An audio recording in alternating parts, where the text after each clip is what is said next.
ಅಂದರೆ ಏನಂತ ಗೊತ್ತಿಲ್ಲ, ಹಂಗಂತ 9 ಗುಡ್ಡ ಅಂತ ಇದು ಮಾಡ್ರು. ಹೆಸರು ಬಂದಿರೋದು 9 ಗುಡ್ಡ ಅಂತ. ಇದಕ್ಕೆ ನಾವು ಈ ಶಿಶಿಲ ಗುಡ್ಡ ನೋಡಿ, ಇದನ್ನ ಹೆಸರಿರೋದು ಶಿಶಿಲ ಗುಡ್ಡ ಅಂತ.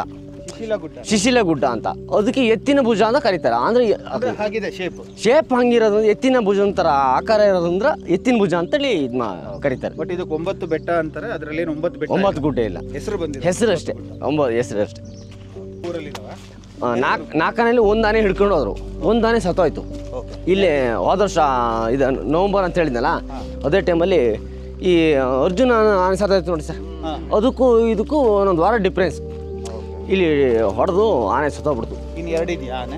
ಇನ್ನೂ 2 ಇದ್ದಾವೆ. 2 ಆನೆಯಲ್ಲಿ ಒಂದು ಆನೆ ಬೇರೆ ಕಡೆಗಿದೆ, ಒಂದು ಆನೆ ಇಲ್ಲೇ ಇದೆ, ಇದೇ ಊರಲ್ಲಿ ಬೈರಾಪುರದಲ್ಲಿದೆ. ಈಗ ಇಲ್ಲಿ ಬಂದಿದೆ ಸರ್ ಅದೇ ಒಂದು ಆನೆ. ಇದು ಡೇಂಜರಸ್ ಆನೆ. ಕಾರ್ತಿಕನನ್ನು ಸಾಯಿಸಿದ್ದಿದೆ, ಆಮೇಲೆ ಅರ್ಜುನನ ಒಬ್ಬನ್ನ ಮೆಟ್ಟು ಸಾಯಿಸಿದಲ್ಲಿ ಹಿಂದೆ. ನೀವು ಆಲ್ಮೋಸ್ಟ್ ಈ ಆನೆ 4 ಜನನ್ನ ಸಾಯಿಸಿದ್ಯಾ? 3-4 ಜನ ಸಾಯಿಸ್ತಾರೆ ಸರ್. ಇದೆ ಆನೆ ಭಾರಿ ರ್ಯಾಶ್ ಇದು. ಇದು ಡೇಂಜರ್ ಆನೆ.